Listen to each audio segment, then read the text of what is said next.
Hello dear student, स्वागत है आप सभी का हमारे YouTube channel all exam tricks में। तो आज हम लेके आए हैं क्लास 6 विज्ञान विषय से रिलेटेड चैप्टर 5, जिसमें हम पढ़ेंगे पदार्थों का पृथक्करण और उससे रिलेटेड क्वेश्चन आंसर सोल्व करने वाले हैं। तो ये क्लास हिंदी मीडियम विद्यार्थियों के लिए बहुत ही लाभदायक होने वाली है। तो अभी तक आपने वीडियो को लाइक नहीं किया तो वीडियो को लाइक करें, ज़्यादा से ज़्यादा शेयर करें और चैनल को सब्सक्राइब करें ताकि आपको ऐसी इससे रिलेटेड वीडियो जल्दी मिल सके। और जो भी आपको डाउट हो कमेंट सेक्शन के नीचे कमेंट करें। तो हमारा पहला क्वेश्चन आ चुका है कि हम किसी मिश्रण के विभिन्न अवयवों को पृथक करने की आवश्यकता क्यों होती है। दो उदाहरण भी लिखने, यानी दो मिश्रण या दो अवयव आपस में मिले हुए हैं तो उनको अलग क्यों किया जाता है। तो इसका आंसर है किसी मिश्रण में विभिन्न अवयवों को पृथक करने की आवश्यकता निम्न प्रकार से। पहली आवश्यकता है हानिकारक तथा अनुपयोगी पदार्थों को हटाने के लिए, अर्थात जो मिश्रण है उसमें से कुछ हानिकारक पदार्थ भी होंगे या फिर जो हमारे काम के नहीं उनको हम अलग कर सकते हैं, इसलिए उसको मिश्रण को अलग करना आवश्यक है। दूसरी, उन्हें अलग से उपयोग करने के लिए, कुछ मिश्रण ऐसे जिनका उपयोग साथ साथ नहीं किया जा सकता तो उनको अलग से हम उपयोग में ला सकते हैं। जैसे उदाहरण है चावलों से पत्थरों को पृथक करना, यानी चावल है उसमें पत्थर मिले हुए कंकड़ मिले उनको पृथक करना।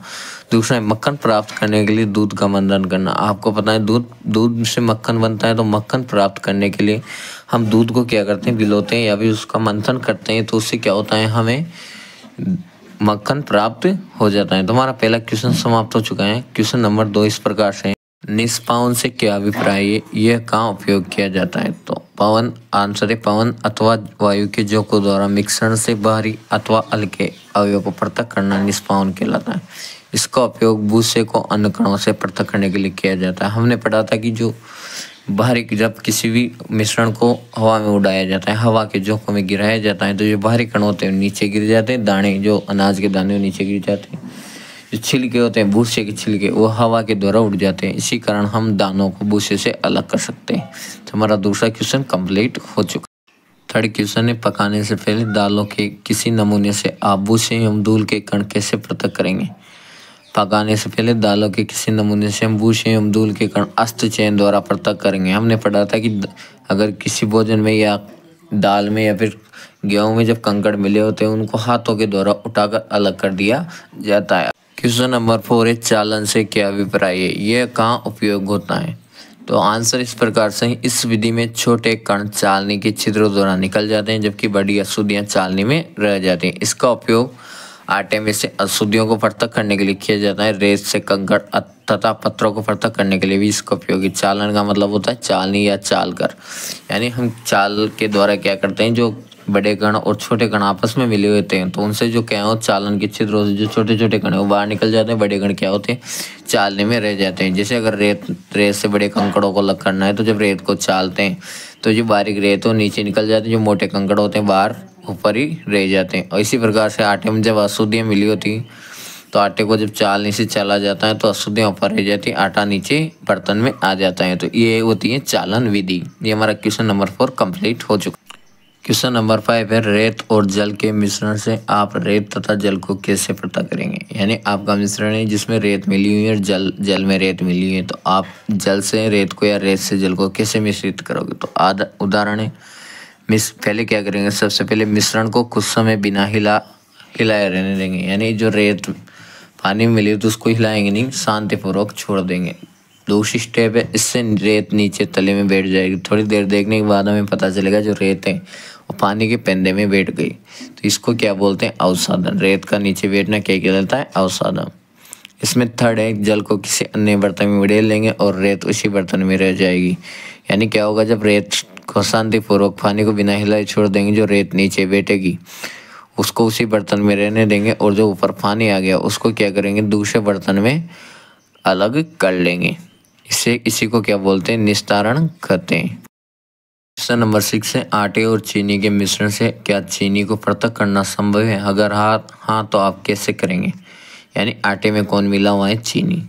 देखो हाँ, हम आटे और चीनी के मिश्रण से चीनी को कौन सी विधि द्वारा, चालन विधि द्वारा पृथक कर सकते हैं। जिस आटे में अगर चीनी मिली है तो उसको चालनी में लेके जब उसको हिलाएंगे तो जो आटा होगा नीचे गिर जाएगा, जो शक्कर रहेगी ऊपर रह जाएगी। तो इस विधि द्वारा या चालन विधि द्वारा हम आटे से चीनी को या आटे से शक्कर को अलग कर सकते हैं। क्वेश्चन नंबर 6 कंप्लीट हो। क्वेश्चन नंबर 7 है, पंकिल जल के किसी नमूने से आप स्वच्छ जल कैसे प्राप्त करें, यानी कीचड़ है या फिर गंदा पानी, उससे हमें स्वच्छ जल प्राप्त करना है। तो इसके लिए निम्न प्रक्रिया अपनाएंगे। आंसर में दिया हुआ है, सबसे पहले पंकिल जल को कुछ समय बिना हिलाए रहने देंगे, जैसे अभी रेत से पानी को लग कर रहे थे। नंबर 2, इससे मिट्टी नीचे तले में बैठ जाएगी, ठीक है। नंबर 3 है, इसको क्या बोलेंगे, तले में बैठने को अवसादन। नंबर 3 है, जल को किसी अन्य बर्तन में उड़ेल देंगे, इसको निस्तारण बोलेंगे। लेकिन जो हमने जल उड़ेला है उसमें भी क्या होगी, थोड़ी बहुत अशुद्धियाँ रहेगी, तो उसके लिए हम क्या करेंगे, 4 है, फिल्टर पत्र के उपयोग से इसका निस्संदन करके स्वच्छ जल प्राप्त करेंगे, इसको निस्संदन बोलते हैं। यानी फिल्टर पत्र में क्या होती है, एक से ज़्यादा परतें होती है। जब पानी को इसमें से होकर निकाला जाता है, जो अशुद्धियाँ होती हैं वो उन परतों के बीच में रुक जाती है और हमें स्वच्छ पानी प्राप्त होता है। तो हमारा क्वेश्चन नंबर 7 कंप्लीट हो चुका है। क्वेश्चन नंबर 8 है, रिक्त स्थानों को भरना है। तो ख दिया हुआ है, धान के दानों को डंडियों से पृथक करने की विधि को क्या बोलते हैं, हम बोलते हैं थ्रेसिंग। यानी किसी भी प्रकार के कणों को भूसे से अलग करना है, क्या कहलाती है, थ्रेसिंग। तो इसमें क्या आ जाएगा, रिक्त स्थान में थ्रेसिंग। ख वाला दिया है, किसी एक कपड़े पे धूल को उड़ेलते हैं तो मलाई उस पर रह जाती है, पृथक्करण की प्रक्रिया क्या कहलाती है, निस्संदन कहलाती है। यानी क्या, यानी किसी एक कपड़े पर दूध को उड़ेलते हैं तो मलाई उस पर रह जाती है, पृथक्करण की प्रक्रिया की कहलाती है, निस्संदन। यानी क्या होता है, जब आपका किसी कपड़े से दूध को छानते हो तो क्रीम रहती है, तरी रहती है, ऊपर रह जाती है, दूध नीचे निकल जाता है, यानी जो गाढ़ा पदार्थ ऊपर रह जाता है, इसी को क्या बोल रहा है हमने, निस्संदन कहते हैं। इसी में अगले दिए गए, समुद्र के जल से नमक खालिस्तान दिया है, प्रक्रिया द्वारा प्राप्त किया जाता है। मैंने बार रखा है वाष्प पानी, यानी जब समुद्र को के पानी को जब क्यारियाँ बना के डाला जाता है तो जो नमकीनी पानी होता है, यानी खारा पानी होता है, उसमें से जो जल वाष्प बन के उड़ जाता है और जो नमक रहता है उससे रह जाता है। इसी को क्या बोलते हैं, वाष्पन की विधि बोलते हैं। वाष्पन द्वारा नमक को अलग किया जा सकता है। गए दिया है, जब पंकिल जल को पूरी रात एक बाल्टी में रखा जाता है, पंकिल जल का मतलब गंदा पानी, तो अशुद्धियाँ तले में बैठ जाती है। इसके पश्चात स्वच्छ जल को ऊपर से पृथक लेते हैं। इसमें उपयोग होने वाली पृथक्करण की प्रक्रिया क्या बोलेंगे, निस्तारण बोलेंगे, क्योंकि जो गंदा पानी वो नीचे रह गया और स्वच्छ पानी को हमने अलग कर लिया। हमारा क्वेश्चन नंबर 8 कंप्लीट हो चुका है। क्वेश्चन नंबर 9 है, सत्य असत्य। तो दूध और जल के मिश्रण को निस्संदेह द्वारा पृथक किया जा सकता है, सही है कि गलत है। दूध और जल के मिश्रण को निस्संदेह द्वारा पृथक, इसको वाष्पन द्वारा अलग कर सकते हैं, तो इसमें क्या आएगा, असत्य। ख है, नमक तथा चीनी के मिश्रण को निष्पावन द्वारा पृथक कर सकते हैं कि नमक और चीनी आपस में मिले तो निष्पावन द्वारा अलग कर सकते हैं, नहीं तो ये भी क्या हो जाएगा, असत्य। चाय की पत्तियों का चाय से पृथक करना निस्संदेह द्वारा किया जा सकता है, सही है, क्योंकि उसमें हम चालन का उपयोग करते हैं, छिलनी का उपयोग करते हैं, तो ज़्यादा पदार्थ है जो चाय ऊपर रह जाती है और चाय की पत्तियाँ ऊपर रह जाती है और चाय कहाँ चली जाती है, नीचे, तो क्या हो गया, सत्य।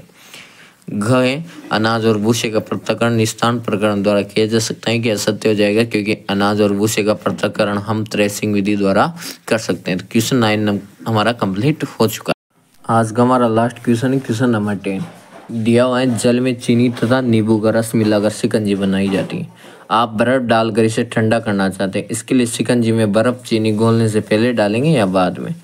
किस प्रकरण में यदि चीनी घोलना संभव, उसने पूछा है कि शिकंजी बनाने के बाद आप उसमें बर्फ़ पहले डालेंगे या चीनी डालने के पहले डालेंगे या बाद में। तो देखते हैं, आंसर है, हम शिकंजी में बर्फ़ चीनी घोलने के बाद डालेंगे। बर्फ़ डालने से पहले अधिक चीनी घोलना संभव होगा। अगर जब बर्फ़ डाल देंगे तो क्या होगा, विलयन जो कि वो ठंडा हो जाएगा, चीनी को नहीं घोल पाएगा, इसलिए हम बर्फ़ बाद में डालेंगे, पहले चीनी को घोलेंगे। तो हमारा क्वेश्चन नंबर 10 कंप्लीट हो चुका। तो आज की हमारी क्लास यहीं समाप्त होती है। अगर आपने वीडियो को लाइक नहीं किया तो वीडियो को लाइक करें, ज़्यादा से ज़्यादा शेयर करें, और हमारे चैनल को अभी तक आपने सब्सक्राइब नहीं किया तो प्लीज़ चैनल को सब्सक्राइब करें, हमें ज़्यादा से ज़्यादा सपोर्ट करें। आपका ही सपोर्ट हमें आगे बढ़ाएगा। थैंक यू, धन्यवाद।